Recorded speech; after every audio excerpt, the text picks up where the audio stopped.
Stories about power, they're as old as time itself. The desperate search for it, the struggle to keep it, and of course, the price you pay for wielding it. But this quest isn't just for kings and conquerors. Today, we're going to explore two radically different blueprints for power.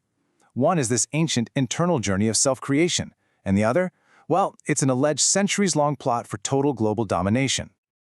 It really all boils down to this one single crucial question. What is power really? Is it something you force onto the world, or is it something you build up inside yourself? Let's dive into that and see what our sources have to say. So this first perspective, it frames power not as a crown you wear, but as a sculptor's chisel. They call it the great work. The whole idea is that the ultimate achievement isn't ruling some empire, but mastering the one thing you actually have control over, yourself. Okay, let's get into this first framework. We're turning to the 19th century occultist Eliphas Levi, who basically laid out this structured path for an individual, the magus he calls them, to achieve a state of really profound personal power. And it's all about intense discipline and will. Now, Levi's core idea is that magic isn't what you see in movies, with spells and wands. He calls it the exalted natural. It's the art of directing the world's own forces, but you can only do that through a will that's been forged into something incredibly strong. This is definitely not for the lazy or the undisciplined. The whole system rests on this one foundational idea, achieving an all-powerful will. So how do you get there? Well, it's through these four pillars. First, you have to know what you want with absolute laser-like clarity. Then you have to will it with just an unwavering focus. Third, you've got to dare to actually act on that will. And finally, and this is a big one, you have to keep silent. You concentrate your energy instead of just talking it away.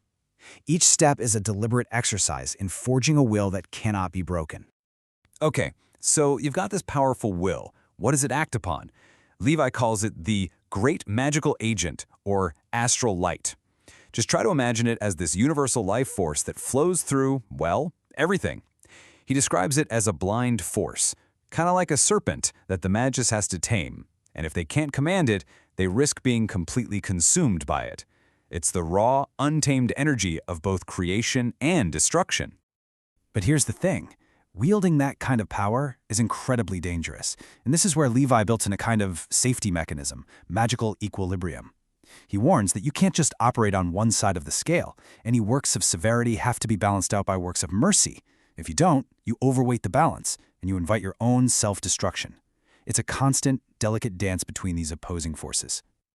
But what happens when that balance is totally lost? When that disciplined will to power corrupts into a tyrannical will to dominate? This is that critical pivot point, where the noble quest for self-mastery can just curdle into a really dangerous God complex. And the psychological fallout? It's devastating. It starts with these delusions of grandeur, the belief that you're somehow beyond good and evil. From there, it slides into moral nihilism, where you can justify any action to get what you want. Then comes a total loss of empathy for other people. And finally, this obsessive, all-consuming need for control. The person becomes completely detached from reality, isolated by their own twisted idea of divinity. It's a one-way ticket to psychological ruin. And when this internal rot is projected outward, it poisons the whole of society. That individual's mania becomes a cult of personality, demanding absolute loyalty. Dissent gets crushed, freedom is stamped out, and social harmony is just sacrificed at the altar of one person's unchecked ambition. It's the personal apocalypse gone public. Now, let's pivot, because our next source alleges that this isn't just some philosophical danger. It presents a case that this very model of psychological decay, this exact pattern of unchecked, tyrannical power, has actually served as the blueprint for a real-world conspiracy, one that's supposedly been unfolding for over 200 years. So, we are now looking at claims from a dossier written in 1967, and this document alleges a plot, starting way back with a man named Adam Weishaupt and the Illuminati, and their goal was singular and radical: the complete destruction of all existing governments and religions, to be replaced by a single global authority, a one-world government. So, according to this dossier's narrative, our history books have it all wrong. It alleges that key historical events weren't accidents at all, but deliberate steps in a very long-term plan. This timeline suggests the plot was first exposed when a courier was struck by lightning back in 1785. Fast forward to 1913, and the creation of the Federal Reserve is seen as a crucial move. The catalysts for both World War I and World War II are also presented here as manufactured crises, each one designed to push the world just a little bit closer to a single, centralized global power. So how is this alleged control maintained? Well, the dossier points to a two-pronged strategy. First, an invisible government, which they identify as the Council on Foreign Relations, that dictates policy from behind the scenes. And second, a propaganda arm that uses its control of mass media to shape what we all think and to normalize this idea of internationalism over national sovereignty. So the whole argument from the dossier really boils down to these three pillars of control. First, financial. You seize control of a nation's currency. Second, political. You infiltrate the highest levels of government. And third, social. You manipulate the public story through the media. And all together, they form an alleged blueprint for total control.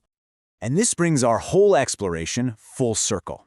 Whether we're talking about an individual sorcerer losing his balance or some shadowy global cabal trying to achieve domination, the fundamental nature of power and its built-in dangers, it stays the same.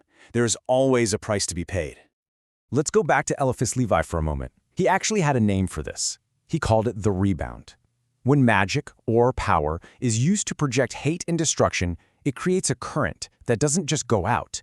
It inevitably returns to its source, and it ultimately destroys the operator. As Levi says, he who affirms the devil creates the devil and becomes its victim. And this really gives us our ultimate contrast, doesn't it?